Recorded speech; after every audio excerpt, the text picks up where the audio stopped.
Assalamualaikum warahmatullahi wabarakatuh. Pertama-tama saya ucapkan kepada Bapak Dr. Budi Duta Akbar, SEMM, selaku dosen pemangku mata kuliah dasar manajemen bisnis. Di sini kami akan mempresentasikan analisis keselarasan visi dan misi PT Telkom Indonesia atau disebut Persero TBK terhadap lingkungan bisnis dan strategi perusahaan. Sebelum dimulai, izinkan kami memperkenalkan diri, dimulai dari saya. Nama saya Dwi Cahya Syafira dengan NIM 6425087. Nama saya Alia Maudianingsi dengan NIM 6425097. Nama saya Ataya Rafiq Muhammad dengan NIM 642500618. Saya Reina Yasmala dengan NIM 6425051. Perkenalkan, nama saya Muhammad Yusuf Wijaya dengan NIM 642500133. Perkenalkan, nama saya Mat Sasari dengan NIM 642500321.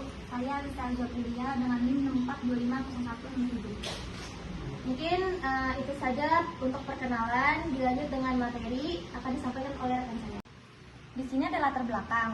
Industri telekomunikasi mengalami transformasi digital yang pesat. Dari transformasi itu mulai tercipta persaingan semakin ketat dengan operator swasta dan startup digital lainnya. Dan di saat seperti inilah visi dan misi berperan penting sebagai arah strategi perusahaan yang mana akan menjadi topik kami hari ini. Jadi di sini saya akan menjelaskan tentang tujuan dan metode.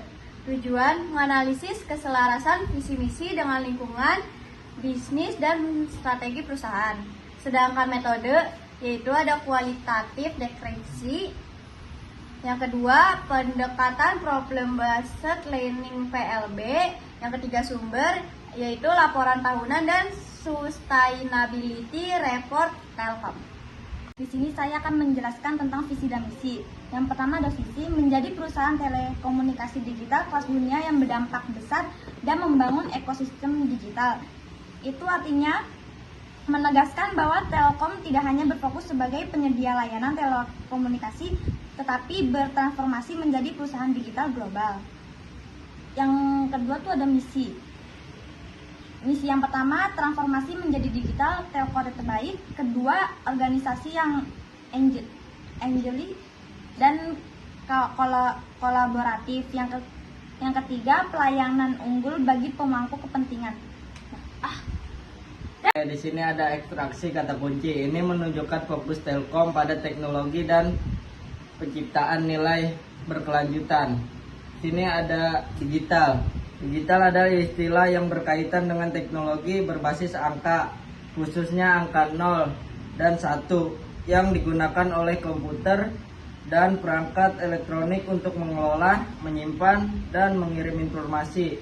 Dan yang kedua ada transformasi. Transformasi adalah proses memindahkan orang atau barang dari satu tempat ke tempat lain dengan menggunakan alat atau sarana tertentu agar kegiatan manusia menjadi lebih mudah, cepat, dan efisien. Yang ketiga ada pelanggan.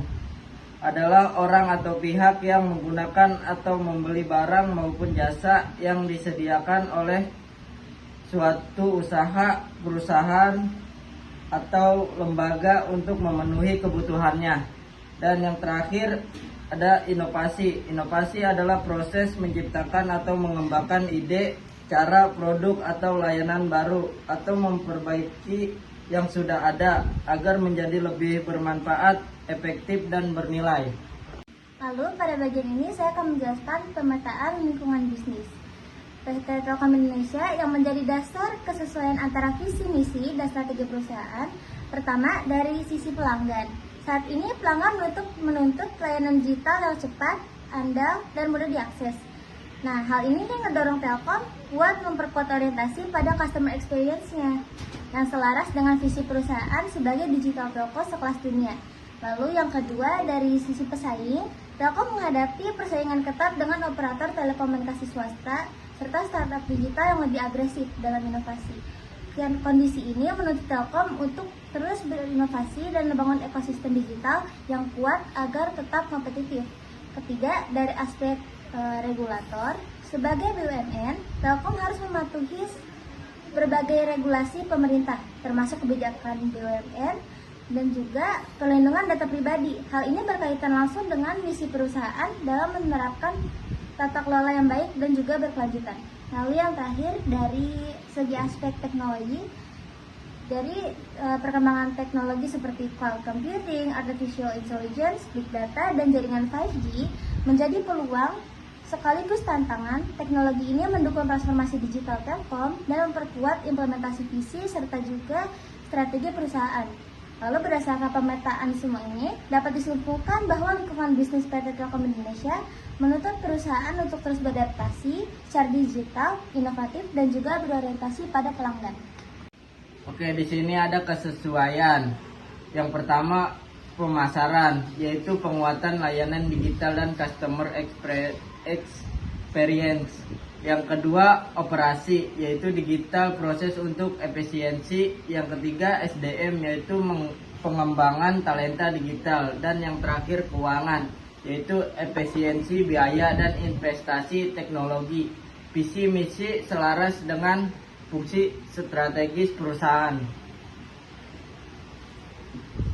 Oke, di sini saya akan menjelaskan tentang KPI pendukung atau Key Performance Indicators.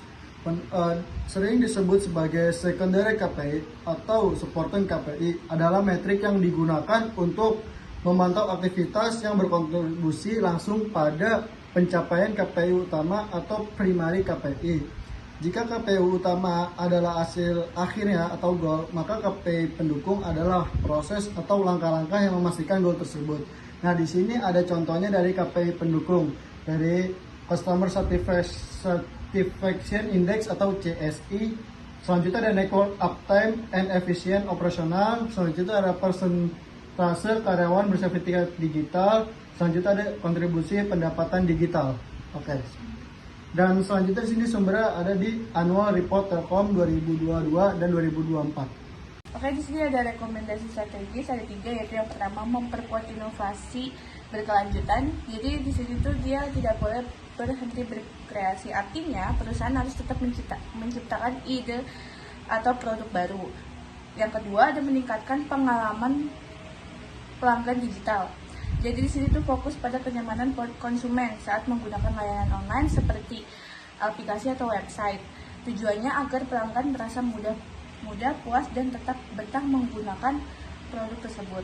Yang terakhir itu ada penguatan ekosistem dan kolaborasi digital.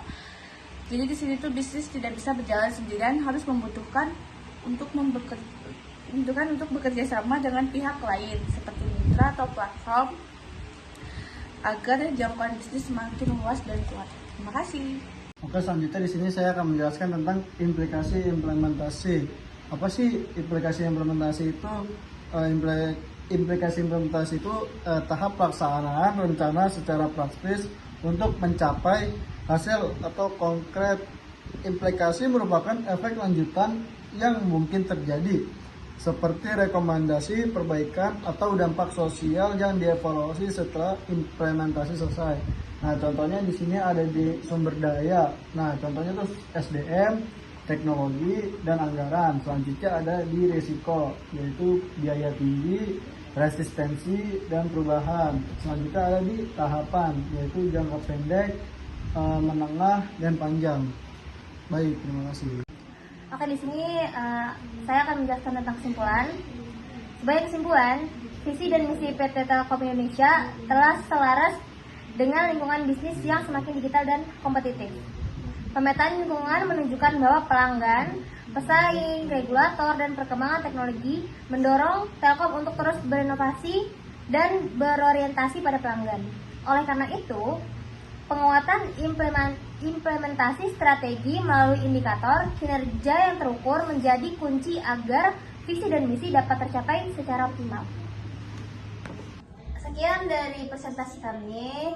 Kurang lebihnya mohon maaf. Wassalamualaikum warahmatullahi wabarakatuh. Dadah.